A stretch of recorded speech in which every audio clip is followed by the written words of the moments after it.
I'm Scott Allen Miller. It's the 7th of November, 2023. This is my vlog of daily life living in Nicaragua. Today, it is getting a little bit dark and we are knocking out these shows like crazy. We're going to be talking about the comment that someone made on the show. I really want to come to Nicaragua. There's some great looking houses, but I don't want to buy. I'm just going to rent because if anything happens, I can just move on. We're going to talk about that, why it makes sense or doesn't make sense right after the bump.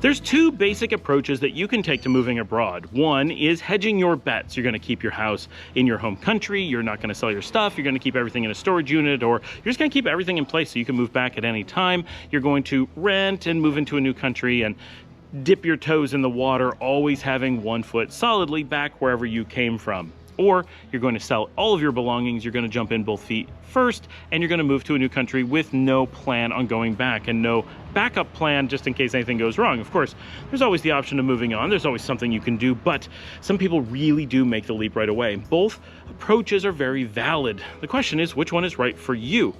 As with many things, if you only dip your toe, it makes it a lot harder to make the decision.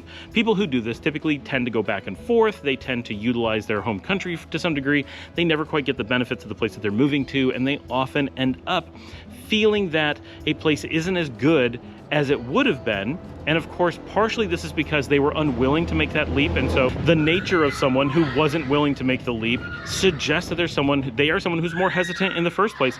They're not as convinced that the need to make the leap is there. So they're already less likely to be happy with that move, but they're also not completely becoming immersed in it in 99% of cases because they have that ability to go home, because they often do still go home, because they're still utilizing their home country.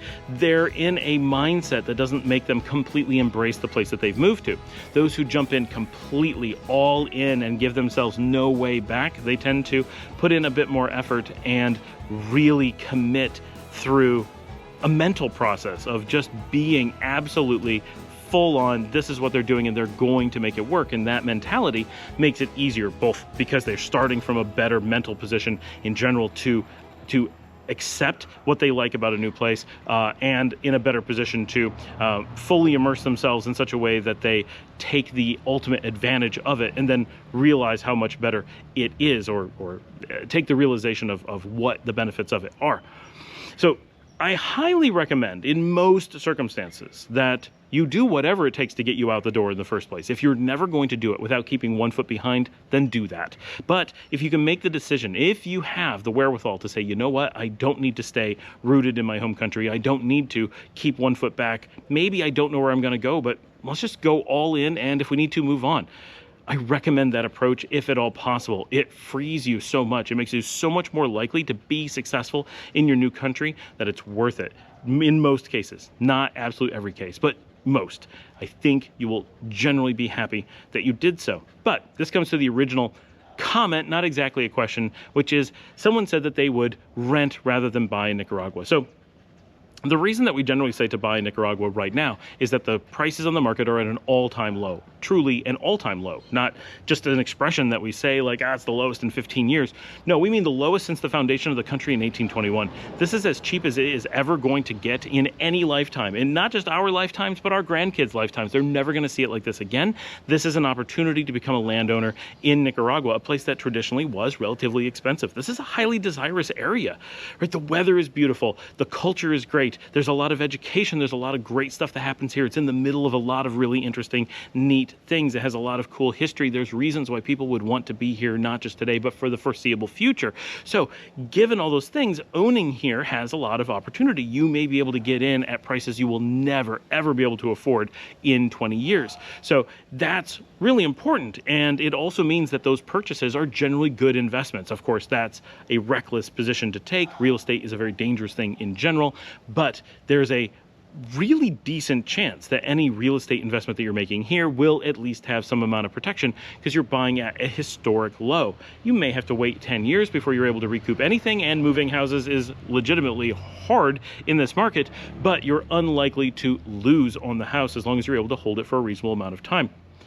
That makes that buying is just a unique opportunity. In most places, I would agree, rent, but if buying is a really, really, really good opportunity, consider that it may make sense for you. I would not, and I have not, on my videos, recommend coming and buying right away. Absolutely not. Come to any place you're looking at potentially living, Nicaragua or otherwise, and put in at least a year, if not 2 or 3, of living there, getting to know the culture, getting to know exactly the different spaces and where you think you're going to want to be before you ever even start looking at what it would take to buy, right? Don't even tempt yourself. You need a lot of time. You don't want to be in a position where you see a house you love and start to think, you know what, we should just jump on it and buy it. It is so tempting to do so. Very few humans are able to resist those urges, and they will make terrible, terrible buying decisions because it feels good to buy a house. It feels good to have that permanency. It feels good. So it is a danger for most people, not all people, but most people. And you want to protect yourself from that as much as possible, but you also want to very consciously stop and think, boy, there is an opportunity. If I know I want to be in Nicaragua, even just part-time, if you know this is a place you want to be rooted, then buying now is going to be an opportunity that is not going to exist in 10 or 20 years. You'll still be able to buy, of course, but you won't be able to buy at these prices, and you will probably regret not getting what the farthest that your dollar is going to go. It is very unlikely that you will ever see this much house for so little money again.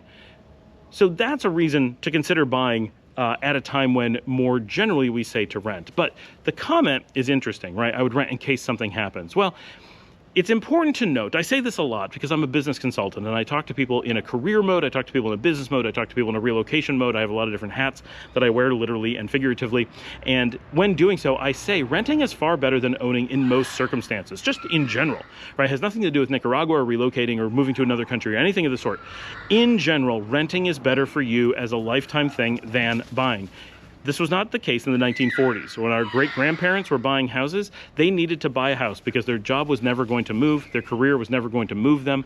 They didn't need to go to another part of the country or to another country for most job opportunities, for most life opportunities. We do not live in that generation. Starting with late boomers and early Gen Xers, our world is one of mobility. Even just within the United States, the ability to move for a job can be the difference between being a $60,000 a year position or a $120,000 position of the same job, just from being able to move. Being able to move into cities when the jobs are ratcheting up, and being able to move into the country when it's time to tighten your belts and spend less money.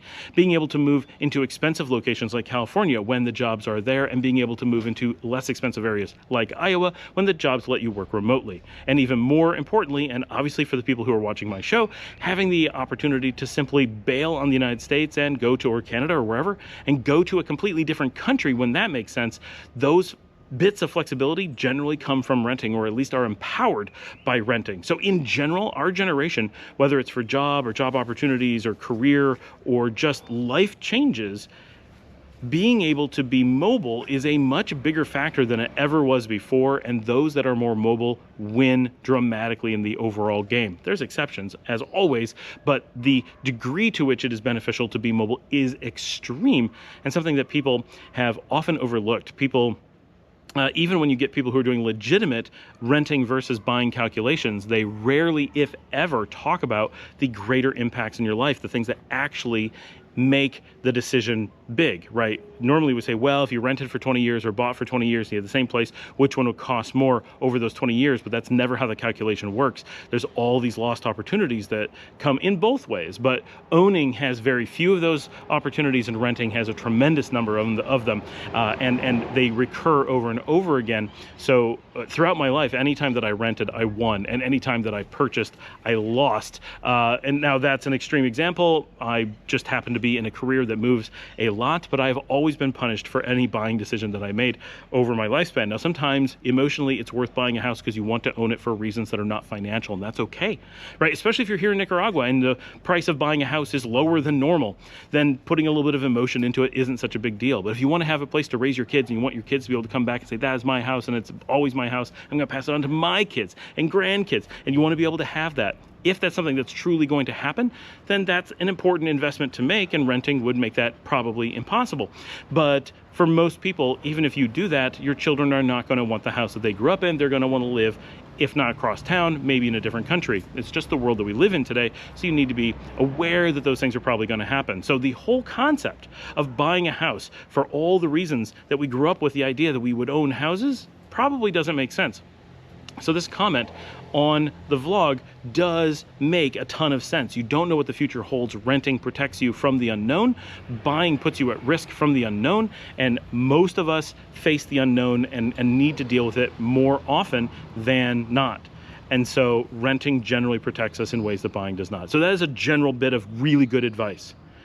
But I fear that the reason it is given is because there is an implication that there's going to be a number of factors that happen here in Nicaragua that may make you suddenly want to leave the country. Now, anyone who moves abroad should know it is the nature of people who move abroad to probably move abroad again. The same thing that broke down the barrier for you the first time will easily break down a barrier for you again in the future. So people who say you're 25 years old, you're just starting a family, and you decide we're moving to Nicaragua, that flexibility that made you feel like you could just leave your home country will have no barrier at all from leaving Nicaragua. Even if you love it, if it's the most amazing experience you could possibly imagine, and you stay for 20 years, by the time you're 45, you may say, well, our kids are grown, I just want an adventure. And that's one thing that whatever country you're in can't provide. After you've been there for a long time, your adventures are essentially over. Maybe you just want to travel like I do, but maybe you want to pack up and move on again and start another phase of your life at 45. Which is roughly the age we were when we came here and started hoteliering in the country. But I digress. That is something you may run into, right? You may say, oh, I want to go move to Africa now, or I want to move to Asia now. I want to do something completely different with the next phase of my life. And you're going to move on from wherever you were. Maybe you went to Africa all that time and now you're coming to Nicaragua. That next country, the barrier for you to just pack up and move again will be non-existent. It's so easy. So renting will protect you from that stuff. You'll have that flexibility. But what I think people will imply into this, read into this, is that there is a fear that things will happen in Nicaragua that'll make you want to move on. Now, it's important to note, in any country, there could be something that happens that make you want to move on. I grew up in America. A lot of things happened that made me want to move on. Everyone I talk to has reasons that they want to move on from America. So that's not surprising, and it happens everywhere. I know Europeans who are moving to Latin America, Latin Americans that are moving to Europe. Everyone wants to get out of where they are currently. The grass is always greener on the other side, right? It doesn't matter if you come from America, you'll think everywhere else is better. If you come from anywhere else, you think America is better. That's human nature. It's just how it is, right? We're like cows. We see grass. We want to get over to the other side of the fence. So people like to move. And in many cases, we're happier when we do. It doesn't matter that the grass is or isn't greener. It's just that it's new grass, and that makes us happy. It makes us know that knowing that we're able to cross the fence barrier makes us feel good in many cases. And knowing that you can go back if you want to also makes us feel good. So all these things tend to play out in making us happy by doing this process. So don't be surprised that a lot of people want to do it. But in general, we don't expect and have no reason to anticipate, and it's not fair to suggest that Nicaragua is going to have specific events more or less than other countries that are going to make people who have decided that this is the place that they want to be have external pressure that will push them to move on to another country. Of course, it can happen. It can happen absolutely anywhere, but I believe the chances that it's going to happen in Nicaragua are certainly no greater than in the United States, and probably fractional of that. And from what we're seeing in other countries around Latin America at this time, some places like Costa Rica simply have very slow changes, such as too many tourists, that are making some people want to move on, and that's one type of pressure. And other places like El Salvador went through a complete change of government and cultural societal norms that for the most part has made people want to move to El Salvador, not move away from it. But if you were already there because you like the way that it was before, those changes may be things that make you want to move away. And so anytime there's a big shift in culture or politics, there is often changes on the ground that make you consider whether it's a place you want to stay. It was perfect where you were before, now it's different. Maybe you want to explore something else. That is absolutely natural, and that could happen. But I think of all the places that you're looking at, especially in the Americas, I think Nicaragua represents generally a bit more stable. And I know the US pushes a narrative of instability very, very hard. But if you read where people say things are unstable, oh, I wouldn't go there because of this, it's so unstable. If you actually look historically at the things they're they're giving examples of stability in most cases. Often they're making up those things, and the thing that they're saying is making it unstable isn't actually true, but if it was true, it would be creating stability. It's a weird tactic, but it's very common to say these things and try to make small countries like Nicaragua appear to be unstable. But in reality, it's been a very stable culture for quite some time, and when we're looking at history, nearly all countries go through stability and instability back and forth, and it's not the big deal that it seems like. But it's also important to look at the context of places like the US and Canada, which have generally been stable for a long time, but the analysis tends to lead us to believe that they are overdue for major instability, and everything we see in those countries show that it looks like major instability, possibly on a degree, on a level we've never seen elsewhere, are about to occur. And so if you're really looking at where you want to be based on where you want to rent, where you want to be ready to escape, places like the US and Canada rank at the top of the list of if you're going to stay there, you want to be footloose and fancy free. If anything happens, you want to be out quickly. And when we lived there for a long time, we always kept a go bag, and we always had a plan to get to Monterrey, Mexico. We knew we had to beat rush hours, or we had to beat the crowds of cars to the Mexican border, get over the border, get to Monterrey, make our phone calls from Monterrey, let people know where we were, that we were safe, and make decisions from there. We actually had those plans in place because when you live in America, you need them. It's so difficult to get out. You have to think ahead because there's so many people who are going to be trying to do the same thing as you. Those kinds of things are real in the United States. They're not real in most other countries. Even Argentina, where they're currently going through some pretty big political bouts of decision making, they're pretty much not worried about there being suddenly riots in the streets where people need to flee.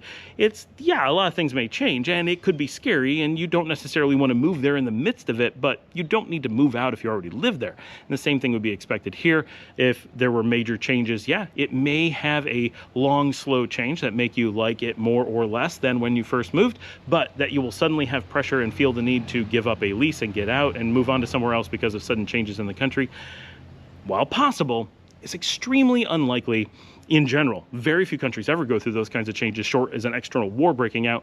And of those that do have those changes happen, they tend to happen slowly over time to the point where you would be able to sell a house or whatever under most circumstances. So the decision to rent is generally a good one, but the decision to rent because you're specifically moving into a volatile area, I think is foolish. That is not a good way to look at it. You should, if anything, say, well, I'm moving into a more stable long-term market that's less likely to change, as is the nature of Latin America, but Latin America does have a general cyclical nature that's a little bit different than the US and Canada. So it's important to look at a historic context and say all of the countries in Latin America tend to swing from very poor to very rich, from very successful to very not successful, from very quiet to very riotous. And it's just part of the general ebb and flow of Latin American culture. And that's something that Americans tend to be not very used to. And when it happens, we tend to react very negatively to it, even though it is a normal part of Latin American culture and just how things work. If those same things happened in the United States, we would freak out. It would be disaster. It would be civil war, and everybody would be tearing each other apart, as already happened not that long ago. To the rest of the world, that is a relatively recent war that people still talk about. In the United States, it's very much buried as a, oh, that was long ago in the past. That would never happen again. It is clearly in the process of happening now. So don't be surprised that some of the most vicious, tearing itself apart instability in history will recur in the country where it happened before. The United States has had more recent history of all out tearing itself apart and having the most extreme instability of nearly any country on earth in recent times. That we overlook that is mind-blowing. That was so recent in the grand scheme of things, under 200 years. And all of the factors, nearly all of the factors that led to that are still in place. The expectation that it'll happen again is essentially guaranteed. That is just, it is assumed it will recur, right? So if you're looking at stability in that sort of way, I think it's pretty safe to say that the majority of Latin America falls to a reasonable middle ground. That's not the most stable. That's true. But it is also not like North America and Europe that are always powder kegs ready to absolutely tear apart regions. It is much more isolated to cities and possibly small countries who have small amounts of infighting. And even if something really dramatic does break out, let's say in Argentina, who is the closest thing to a powder keg probably in the region right now, if there was to be something terrible to happen in Argentina, the ability to simply go into Uruguay, the ability to simply go into Chile, wait it out for a number of months before returning and everything being fine is generally not too bad. As an expat, your flexibility ability to protect against those kinds of things is very high. If you live in those countries and you have no right to leave the country, you're part of a faction that's having a heavy involvement in whatever's going on, then you tend to be much more in the line of fire for obvious reasons. But expats are almost always very protected because it's not their battles, it's not their opinions, it's not their place. They just need to go. Sometimes they don't even need to go. But when they do feel that it's too much, almost always they can just cross over a border and wait it out, and it's not the big deal. Expats have almost always some of the best flexibility in life, and that expat flexibility is one of the amazing protections that we have. And it's unfair that people who are not expats don't often have that same level of protection. Sometimes you do, but generally you don't. And it's simply unfair. But for people who are watching my channel, you almost exclusively, almost universally have that opportunity to become an expat. I recommend considering it strongly. And don't be afraid to buy. If you find the right place, if you put in the time, you put in the research, and you say, no, I want to be an owner here. I want to be invested. I want to be all in. Don't be afraid to do it. Even though renting is generally the right decision, it's not always the right decision. There are emotional components and there are financial components that may lead you to something other than renting. Consider it, but weigh your options, be rational, and take your time. Thanks for joining me. Like and subscribe. If you'd like to help support the channel, you can buy me a coffee at buymeacoffee.com/ScottAllenMiller. That would mean so much to me. It really helps make this channel possible. This is Tuesday. I will be traveling on Saturday and Sunday and Monday. It's gonna be crazy, working very hard to get these shows up to date. So if these are a little bit rushed, if I'm talking really fast, if I'm covering a lot of ground, and if I seem really sleepy and burned out and the light isn't perfect, I'm sorry, I apologize. I will be doing my best to get amazing footage from Bolivia, possibly Peru, maybe a little bit in Costa Rica. We will see from the road in South America in just a few days. Share on social media, tell your friends and family about the show, and I will see all of you tomorrow.